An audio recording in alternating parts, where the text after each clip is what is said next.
வணக்கம். செய்திச் சுருக்கம். செல்போன் ஆலையில் பயங்கர தீ, 10 பேருக்கு மூச்சு திணறல். கிருஷ்ணகிரி மாவட்டம் கூத்தனப்பள்ளி கிராமத்தில் டாடா நிறுவனத்திற்கு சொந்தமான செல்போன் உதிரி பாகங்கள் தயாரிக்கும் தொழிற்சாலை இயங்கி வருகிறது. இங்கு 20,000க்கும் மேற்பட்ட தொழிலாளர்கள் வேலை பார்த்து வருகின்றனர். இரவு பணி முடித்துவிட்டு இன்று அதிகாலை தொழிலாளர்கள் வெளியே கிளம்பினர். அப்போது அங்குள்ள கெமிக்கல் பிளான்ட்டில் பயங்கர தீ விபத்து ஏற்பட்டது. தொழிலாளர்கள் அலறி அடித்துக் கொண்டு வெளியே ஓடினர். வானுயர புகை மூட்டம் சூழ்ந்ததால் அப்பகுதியே புகை மண்டலமாக காட்சியளித்தது.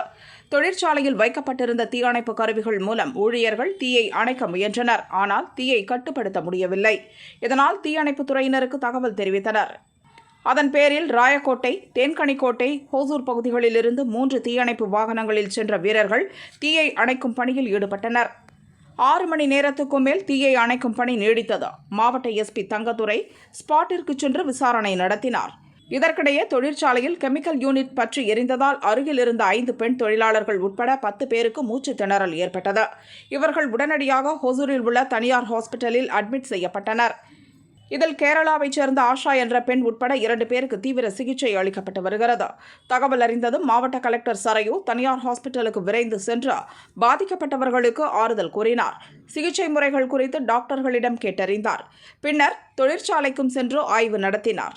தீ விபத்து காரணமாக இன்று தொழிற்சாலைக்கு விடுமுறை விடப்பட்டது. தொழிற்சாலையில் 70க்கும் மேற்பட்ட போலீசார் பாதுகாப்பு பணியில் ஈடுபட்டுள்ளனர்.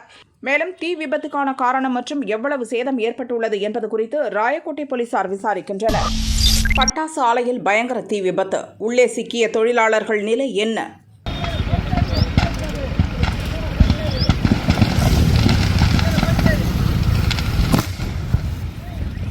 விருதுநகர் மாவட்டம் சாத்தூர் அருகே கீழ ஓடம்பட்டியில் கந்தசாமி என்பவருக்கு சொந்தமான பட்டாசு ஆலை செயல்பட்டு வருகிறது. அங்கு இன்று காலை தீபாவளி விற்பனைக்கு அனுப்பி வைக்க தயாராக இருந்த பட்டாசு அறையில் திடீரென தீப்பிடித்தது. பட்டாசுகள் பயங்கர சத்தத்துடன் வெடித்து சிதறின. பட்டாசு சத்தம் 15 கிலோமீட்டர் தூரம் கேட்டதால் மக்கள் அச்சமடைந்தனர்.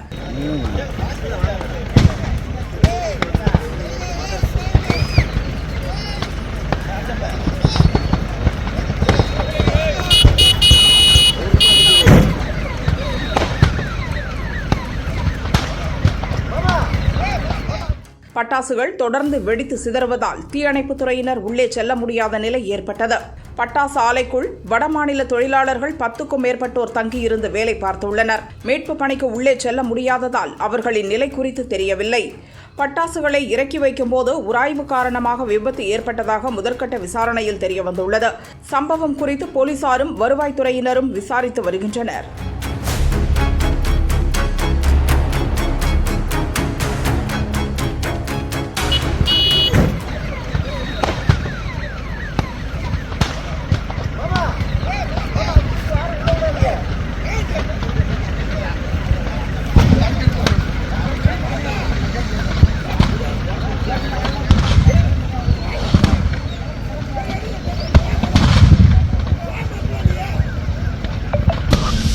தேர்தல் பத்திர மோசடி புகார், நிர்மலா மீது வழக்கு பதிவு. சட்டவிரோதமாக கட்சிகளுக்கு கருப்பு பணத்தை நன்கொடையாக வழங்கும் முறையை ஒழிக்க மத்திய பாஜக அரசு சார்பில் தேர்தல் பத்திரங்கள் நடைமுறைக்கு கொண்டுவரப்பட்டன. ஆனால் இந்த தேர்தல் பத்திர திட்டத்தில் வெளிப்படைத்தன்மை இல்லை என கூறி சுப்ரீம் கோர்ட் ரத்து செய்தது. ஒவ்வொரு ஆண்டும் எந்தெந்த கட்சிகளுக்கு எந்தெந்த நபர்கள், நிறுவனங்கள் எவ்வளவு நன்கொடை வழங்கினர் என்ற விவரத்தை வெளியிட உத்தரவிட்டது. இந்நிலையில் மத்திய விசாரணை அமைப்புகளை வைத்து மத்திய அரசு மிரட்டி பாஜகவுக்கு தேர்தல் பத்திரங்கள் மூலம் நன்கொடை பெற்றதாக எதிர்க்கட்சிகள் குற்றம் சாட்டின. தேர்தல் பத்திரம் நடைமுறைப்படுத்த முக்கிய காரணம் மத்திய நிதி அமைச்சகம்தான். தேர்தல் பத்திர நடைமுறையை கொண்டு வந்ததும் மத்திய நிதி அமைச்சகம்தான். எனவே தேர்தல் பத்திர நிதி மோசடி தொடர்பாக மத்திய நிதி அமைச்சர் நிர்மலா சீதாராமன் மீது நடவடிக்கை எடுக்க வேண்டும் என மக்கள் அதிகார சங்கர்ஷ பரிஷத் எனும் அமைப்பு சார்பில் பெங்களூருவில் உள்ள MP MLAக்கள் மீதான வழக்குகளை விசாரிக்கும் நீதிமன்றத்தில் வழக்கு தொடரப்பட்டது. மக்கள் அதிகார சங்கர்ஷ பரிஷத் அமைப்பின் இணைத் தலைவர் ஆதர்ஷ் ஐயர் இந்த வழக்கை தொடர்ந்தார். இந்த வழக்கில் நிர்மலா சீதாராமன், பாஜக தேசிய தலைவர் JP நட்டா, கர்நாடக பாஜக முன்னாள் தலைவர் நளின்குமார் கட்டீல், தற்போதைய தலைவர் விஜயேந்திரா, அமலாக்கத்துறை உள்ளிட்டவர்கள் மீதும் வழக்கு பதிவு செய்ய வேண்டும் என குறிப்பிட்டிருந்தார். அவரது மனுவை விசாரித்த நீதிமன்றம் நிர்மலா சீதாராமன் உள்பட மற்றவர்கள் மீது வழக்கு பதிவு செய்து விசாரணை நடத்த திலக் நகர் போலீசுக்கு உத்தரவிட்டது. வழக்கு விசாரணையை அக்டோபர் 10ஆம் தேதிக்கு ஒத்திவைத்து உத்தரவிட்டது. கடவுளோடு விளையாடுகிறார் சந்திரபாபு நாயுடு. திருப்பதி லட்டு விவகாரத்தில் நடவடிக்கை எடுக்காமல் முதல்வர் சந்திரபாபு நாயுடு நாடகம் நடத்தி வருகிறார். சந்திரபாபு நாயுடு நடத்தும் எந்தவொரு விசாரணையும் சந்திக்க தயாராக இருக்கிறோம் என ஆந்திர முன்னாள் அமைச்சர் ரோஜா சொன்னார். இதுல கிளியரா இருக்கும்.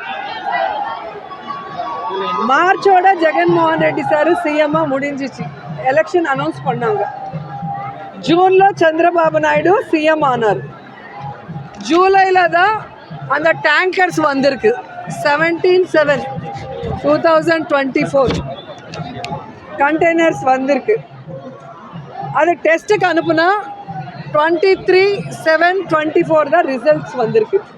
அந்த 23 அன்னைக்கு Tirumala EO Shyamala Rao press meet வச்சுட்டு இதில் வனஸ்பதி வெஜிடபிள் ஃபேட் மிக்ஸ் ஆனதுனால 8 கண்டெய்னரில் 4 நல்லா இருக்குது உள்ளே அனுப்பணும்.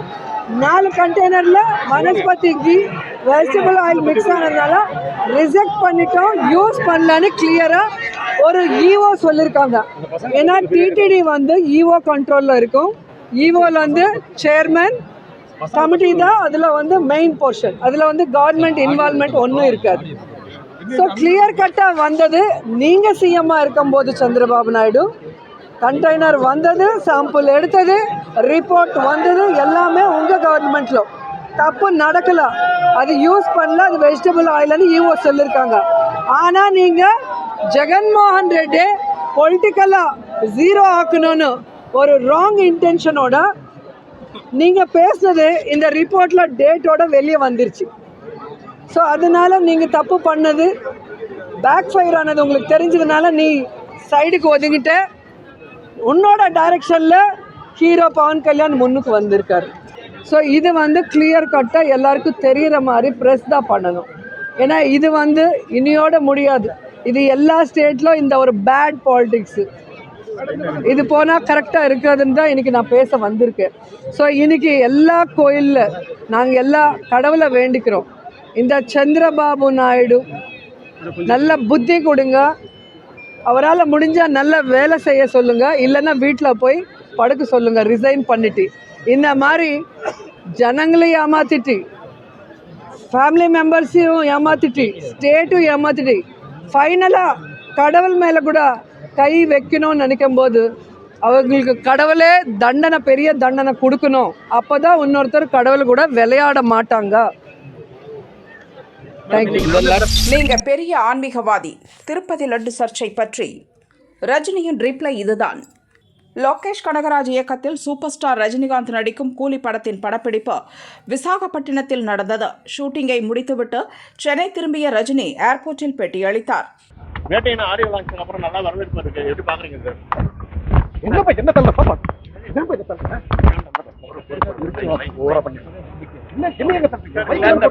வெளிநாடுகள்ல ப்ரீ புக்கிங் அதிகமா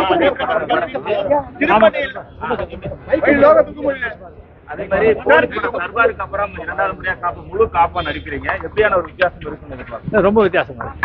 நீங்க மிகப்பெரிய ஆன்மீகவாதி. இப்ப இந்த திருப்பதி லட்டு விஷயத்துல உங்களோட கருத்து என்ன? சாரி கொஞ்சம் திருப்பி. ரஜினியுடன் செல்ஃபி எடுக்க ரசிகர்கள் போட்டி போட்டனர். ரஜினி பொறுமையாக போஸ் கொடுத்தார். குழந்தைகள் வரைந்த ஓவியங்களை அன்புடன் பெற்றுக்கொண்டு ஆட்டோகிராஃப் போட்டு கொடுத்தார்.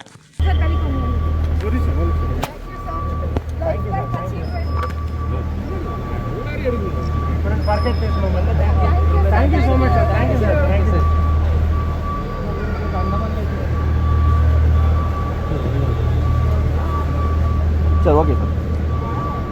Thank you sir. Thank you G. வாங்க எந்த பக்கம்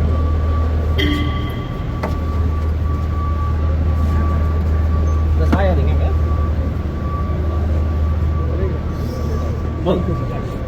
சார். என் பைக் என் அம்மா, ப்ளீஸ் கொடுத்துருங்க. மனதை கரைய வைக்கும் மதுரைக்காரரின் அந்த வண்டியோட மொத்த வெளியே சும்மா ஒரு 5000 ரூபா தான் போகும். அப்படின்னாலும் அதோட நினைவுகளும் எங்கள் அம்மா எனக்காண்டி வாங்கி கொடுத்த அந்த விஷயமும் என் மனசுக்குள்ளே ஆறாமல் இருந்துக்கிட்டே இருக்குது. எடுத்தவங்க யாரும் எனக்கு தெரியாது. தயவு குறித்து அந்த வண்டியை எடுத்தவங்க கொடுத்துட்டாங்கன்னா ரொம்ப சந்தோஷமாக இருக்கும். மதுரை காடவாசல் பொன்மேனிபுதூர் பகுதியைச் சேர்ந்தவர் 42 வயதான கார்த்திகேயன். இவரது தந்தை வேல்முருகன் மதுரை மாநகராட்சியில் வேலை பார்த்தார். 1998 அவர் இறந்தார். அப்பாவின் வேலை கார்த்திகேயனுக்கு கிடைத்தது. மகன் ஆபீஸுக்கு பைக்கில் போக வேண்டும் என நினைத்த தாய் கருப்பாயி சீட்டு கட்டி 2002 ஒரு பைக் வாங்கி கொடுத்தார். 2021 ஆண்டு கருப்பாயி கொரோனா பாதிப்பால் இறந்தார். அதன் பிறகு அம்மா நினைவு வந்தால் பைக்கை பார்த்து கொள்வார், பைக்குடன் பேசுவார். கடந்த 12ஆம் தேதி மதுரை பைபாஸ் சாலையில் உள்ள மருத்துவமனைக்கு உறவினரை பார்க்க சென்றார். திரும்பி வந்து பார்த்தபோது பைக் காணாமல் போயிருந்தது. கார்த்திகேயன் அதிர்ச்சி அடைந்தார், கண்ணீர் விட்டு அழுதார். பல இடங்களில் தேடியும் கிடைக்கவில்லை. SS காலனி போலீஸ் நிலையத்தில் புகார் அளித்தார். ஒரு ஆசாமி பைக்கை திருடிச் செல்லும் CCTV ஆதாரத்தையும் அவர் போலீசாரிடம் கொடுத்தார். போலீசார் விசாரணை நடத்தி வரும் நிலையில் கார்த்திகேயனும் பைக்கை கண்டுபிடிக்க பலவித முயற்சிகளை எடுத்து வருகிறார். தாயின் நினைவாக வைத்திருந்த பைக்கை கண்டுபிடித்து கொடுப்பவருக்கு 10,000 ரூபாய் சன்மானம் வழங்கப்படும் என மதுரை நகர் முழுவதும் நோட்டீஸ் ஒட்டியுள்ளார். கண்ணீர் மல்க பேசிய ஒரு ஆடியோவையும் அவர் வெளியிட்டுள்ளார். அந்த ஆடியோ மதுரை வட்டாரத்தில் வாட்ஸ்அப் குரூப்களில் வேகமாக பரவி வருகிறது. பைக்கை திருடியவருக்கு சர்ப்ரைஸ் தகவல் ஒன்றும் அந்த ஆடியோவில் இடம்பெற்றுள்ளது. இப்போ எங்கள் அண்ணன் பையன் முடியலன்னு சொல்லிட்டு நான் ஆஸ்பத்திரி போயிருந்தப்ப ஹரிஷ் ஹாஸ்பிட்டல் வாசலில் வச்சுட்டு போயிருந்தேன். அந்த வண்டியை யாரோ எடுத்துகிட்டு போயிட்டாங்க. எடுத்துகிட்டு போனவங்க யாருன்னு தெரியல.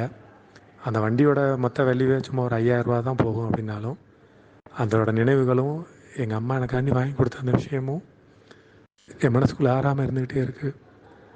எடுத்தவங்க யாரும் எனக்கு தெரியாது. தயவு குறித்து அந்த வண்டியை எடுத்தவங்க கொடுத்துட்டாங்கன்னா ரொம்ப சந்தோஷமாக இருக்கும்.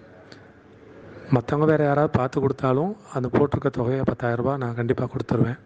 எடுத்தவங்களே கொடுத்தா அவருக்கும் அவர் குடும்பத்தில் உள்ள எல்லாருக்குமே தீபாவளிக்கு சிறப்பாக துணிமணி எடுத்து கொடுத்து வேஷ்டி வாங்கி கொடுத்து, ஏன்னா இல்லாத குறைத்த எடுத்துருக்காங்க, வாங்கி கொடுத்து எல்லாமே செஞ்சிடறேன். நான் ரொம்ப சந்தோஷமாக அவங்கள தீபாவளி கொண்டாட வச்சுக்கிருவேன். தயவுசெய்து இந்த வண்டியை கொடுத்துருங்க எனக்கு ப்ளீஸ். அம்மாவே என்னுடன் இருப்பது போல உணர்கிறேன் என கார்த்திகேயன் போட்ட உருக்கமான ஆடியோவை கேட்டு உருகி போன பலர் அவருக்கு ஃபோன் செய்து ஆறுதல் கூறுகின்றனர்.